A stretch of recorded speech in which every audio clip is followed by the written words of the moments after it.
What's up, guys? Vince Reddy here.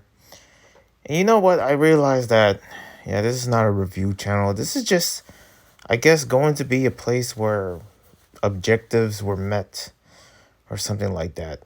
I don't know what that means, but I just finished watching, yeah, binge watching One Piece season 2 live action. It's not every day that I watch movies at all or binge or anything like that. I'll still never, forget the time when I feel like what was it? I had COVID. It was not during 2020, by the way, but I had COVID and I pretty much was like in a hotel. I think this was like a few years ago or something like that. And this was before like, the live action was announced, but I do remember like somewhere, I think around like 2021 or something like that. I binge watched One Piece on Netflix and I binge watched, and I'm talking about the anime. And man, did I had a good time. So many adventures, so much understanding, and pretty much I did see it when I was a kid. The whole Four Kids One Piece. Yes, I grew up with it. Even the Animex for those that lived abroad, and when I wasn't living in the U.S., I do remember that as well. And gosh, I do like just seeing like different arcs here and there. I'll never forget like Water 7 when I was introduced to that as a kid. I was like, what am I looking at? It's going to be crazy what Water 7 is going to look like in the next season because we haven't reached there. Man, I can go on about my time first watching One Piece because it's basically in different times in my life that I watched the anime One Piece. And right now, of course, I'm back, watching, but in a different style, I guess, live action, where I finish, Chopper's arc within this particular season, or basically finish season 2. Man, we were all over the place. Like the introduction of Smoker, Baroque works, Buggy coming back, Cactus Island, Laboon, like all of these arcs and everything just brings a new fresh air of what this show was meant to be. And especially seeing the characters now, it wasn't perfect, especially like if you consider some of the, you know, at least for me, personally for me, like, the female casting was kind of hard and I can see why. But I also could understand like yeah, definitely what I see is that it was meant to fit the role correctly. And pretty much a lot of these characters or the cast or everything like that dedicated a lot to actually really be immersed in the One Piece, in live action. Like I think I remember for the actor for Velveeta was basically like gain weight for the first of season 1, and then when season 2, when they were about to film it, she dedicated herself to lose a lot of weight for that role. And even though I don't know if it break a dent or anything or something, I could tell like yeah, she kind of worked hard because I mean, just look at me, like, losing weight is not easy. I mean, I say that, but then again, I'd be trying, fasting and, trying to eat better and stuff like that. I don't know, man. But what she done and what she's trying to do, I was very surprised to see that because it's like, that takes some time. Like, I can imagine, and also especially with Sanji Taz, like, I've been following a lot of the One Piece cast of just like, especially the Straw Hat Pirates and the actors of it, where it's Inaki, Emily, and Taz. And Taz, playing as Sanji, he would like go training and training. Like we're talking about after you eat, you train, and after dinner training and more exercise and going to the gym, and it's just like, and it makes sense of just like the fit that he has, the work, the why he's way that way. And the thing is that I'm only hoping that the actors of One Piece would, be in good health when they're like basically, just doing playing as the characters and stuff like that, because it must take a lot of dedication. I feel like One Piece itself is just a crazy thing to work on in terms of making it live action and all that. And it's like there's a lot of crazy, stuff that you have to do to actually like I can't imagine, like, as cool as it would sound, like in the 80s, if One Piece was a thing and they made it like live action, like what would that even look like? I know that there was some kind of AI video out there that I remember seeing in my feed because just AI is just taking over or whatever.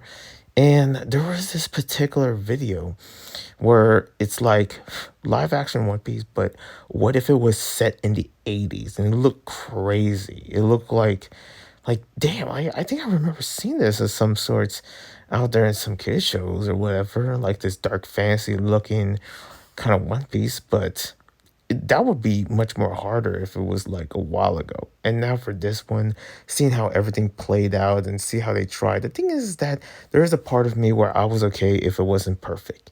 It makes sense because this is real life and you can't make whatever how the anime betrayed into like real life or live action as it is, but they did a good job. We're talking about the design, the location, the fighting, and also I can only imagine how many takes would it take to actually finish it all in one product.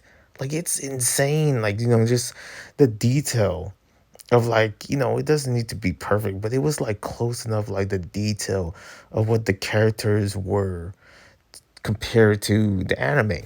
It was like good enough. I was kind of like happy knowing that a lot of it, the characters itself was like, Western. I think people, I believe there's someone out there. I don't remember. I don't remember the name or whatever, but, or the tweet, but I think someone said like, oh, they could have been all Japanese because this is a Japanese show. First of all, that would be stupid. I can't imagine, like, because Oda wouldn't want that at all. Like, no, the characters had to be white. Like, it makes sense. Like, instead of like an Indian, I rather prefer to have Vivi as Arabic or a little bit light skin. But where she lives, or especially in real life, in terms of that in the Sahara, it makes sense that she had like darker skin or something. And even though it's like it's still within the Caucasian race or something, it's just and somewhat like in like compared with his cousin Middle Easterns.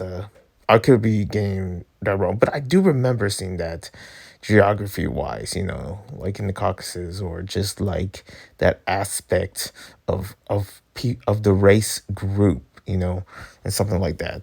And it's especially when you consider like how every other character, like I was surprised, like Nico Robin or All Sunday or All Wednesday, Miss All Wednesday or whatever. I don't know. I don't give a damn. I call her Nico Robin. Nico Robin. Like I was really curious of like what the cast is gonna be for her, because I feel like, yeah, she could.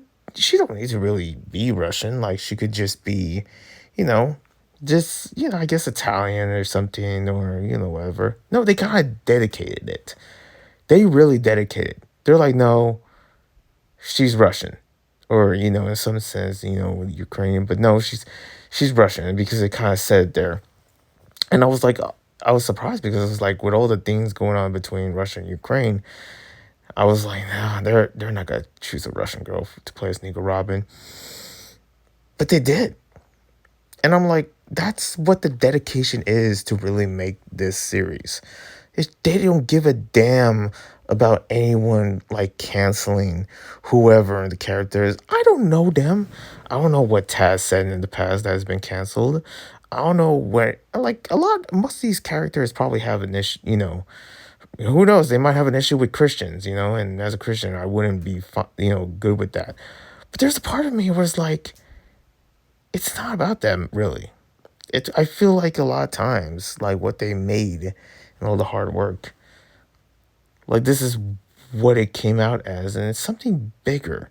I don't know what it is. And also speaking of, Christian, some theologies here and there, it's like there's some aspects of fate within this, especially with the chopper.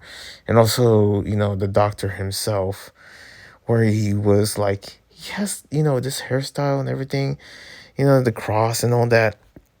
And it's like he talks about like it's a symbol of fate or something. But then again, he also like talks about he tricks the chopper of with the skull and how that chopper thinks like, oh, this can help or something, when really though it will kill someone. It's like, and also you see like, or the lady, or basically as they call her, the witch.